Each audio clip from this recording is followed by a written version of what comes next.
बहुत समय पहले की बात है। किसी दूर जंगल के बीचों बीच में एक नदी बहती थी। उस नदी पर अक्सर जानवर पानी पीने के लिए आते और अपनी प्यास बुझाते। नदी के एक छोर पर एक गुफा थी। वो गुफा जंगल के राजा शेर की थी। शेर बड़ा ही गुस्सैल स्वभाव का था। शेर जंगल में शिकार करने के बाद यहीं वापस आता और अपनी थकान मिटाता और यहीं अपना लाया हुआ शिकार खाकर अपना पेट भरता।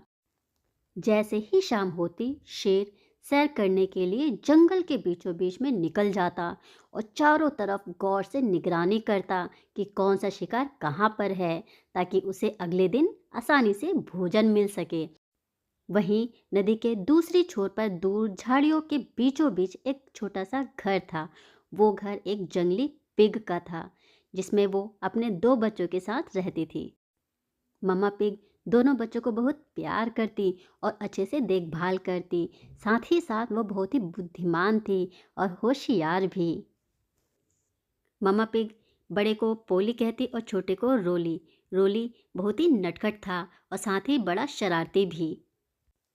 एक बार मम्मा पिग को खाने की तलाश में बाहर जाना पड़ा, तो उसने दोनों बच्चों को बुलाकर बोला, देखो बच्चों, मैं खाना ढूंढने के लिए बाहर जा रही हूँ, इसलिए तुम घर से ज़्यादा दूर मत जाना। जंगल में शिकारी बैठे हैं, वो तुम्हें आसानी से शिकार बना सकते हैं, इसलिए इस बात का ध्यान रखना और घर से दूर खेलने मत जाना। यह कहते हुए मम्मा पिग उन दोनों बच्चों को छोड़कर जंगल में खाने की तलाश में चली गई। मम्मा पिग के जाने के बाद दोनों बच्चे बहुत ही खुश हुए, क्योंकि अब उन्हें कोई भी रोकने और टोकने वाला नहीं था। मम्मा पिग के जाते ही दोनों बच्चों ने घर में खूब सारा खेला और खूब सारी मस्ती करी। खेलने के बाद जब वो थक गए, तब उन्होंने रखा हुआ खाना खाया। पेट भरने के बाद और काफ़ी सारा इंतज़ार करने के बाद अब उन्हें बोरियत सी महसूस होने लगी। तब वो घर के बाहर निकल गए। पोली ने उसे मना किया कि मम्मा ने मना किया है बाहर जाने के लिए, लेकिन रोली ने कहा, हम ज़्यादा दूर नहीं जाएंगे, बस थोड़ा सा ही पास में खेलेंगे और खेलकर वापस आ जाएंगे। पोली को रोली की बात सही लगी और दोनों ही बाहर निकल गए खेलने के लिए। खेलते खेलते दोनों नदी के पास पहुंच गए। उन्हें इस बात का ध्यान ही नहीं रहा कि वो घर से काफ़ी दूर निकल गए हैं। पोली ने देखा शाम हो गई है और काफ़ी देर भी। यह सोचकर उसने रोली से बोला, देखो अब हमें घर चलना चाहिए, नहीं तो हमें घर जाते जाते काफ़ी रात हो जाएगी। यह कहते हुए दोनों घर की तरफ वापस जाने लगे। दोनों बच्चे जिस रास्ते का इस्तेमाल कर रहे थे, उन्हें इस बात का बिल्कुल भी अंदाजा नहीं था कि उस रास्ते जंगल का राजा अक्सर सैर करने के लिए जाया करता था। दोनों बच्चे गप्पे मारते हुए उसी रास्ते से आराम से जा रहे थे कि तभी उनकी नज़र आते हुए शेर पर पड़ी। दोनों ही शेर को देखकर डर गए। शेर को सामने आता देखकर पोली की तो हालत खराब हो गई, इसलिए उसे हिला तक नहीं जा रहा था। उनकी किस्मत अच्छी थी कि आज शेर का पेट भरा हुआ था, इसलिए शेर बिना कुछ कहे उनके पास से जाने लगा। शेर को जाता देख रोली ने सोचा, अच्छा लगता है शेर हमसे डर गया है, इसलिए वो डरकर हमसे भाग रहा है। तभी रोली ने शेर को चिढ़ाते हुए बोला, क्यों घबरा रहे हो ना, इसीलिए हमसे दूर भागे जा रहे हो।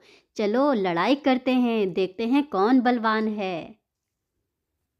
रोली की यह बात शेर को बिल्कुल भी अच्छी नहीं लगी।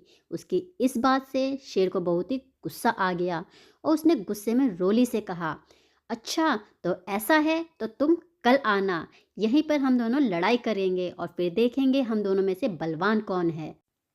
यह कहकर शेर वहां से चला गया।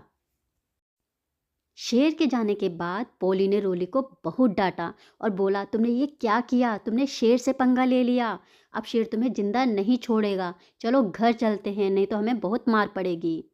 यह कहते हुए दोनों ही घर की तरफ चल दिए। घर पहुंचकर देखा उनकी मम्मी आ चुकी थी और वो दोनों बाहर थे। यह देखकर मम्मी को बहुत गुस्सा आया और दोनों को बहुत डांटा। फिर मम्मा पिग के पूछने पर पोली ने रोली और शेर के बीच हुई कहानी को बताया कि कैसे रोली ने उसे उकसाया और शेर ने अगले दिन उसे लड़ाई करने के लिए अपने गुफा के पास बुलाया है।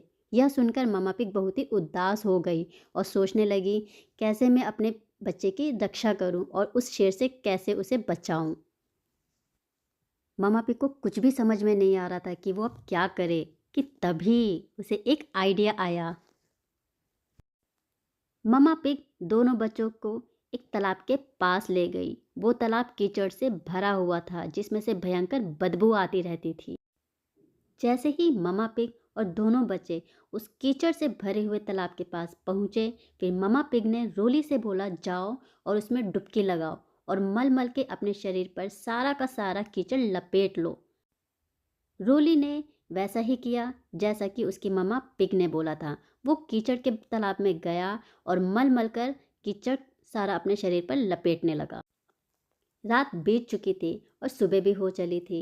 अब वो समय आ गया था कि रोली को शेर के पास जाना है और उसे जाके लड़ाई करनी है। इसके बाद रोली उसी रास्ते से जाने लगा जहाँ पर शेर अक्सर सैर के लिए जाया करता था।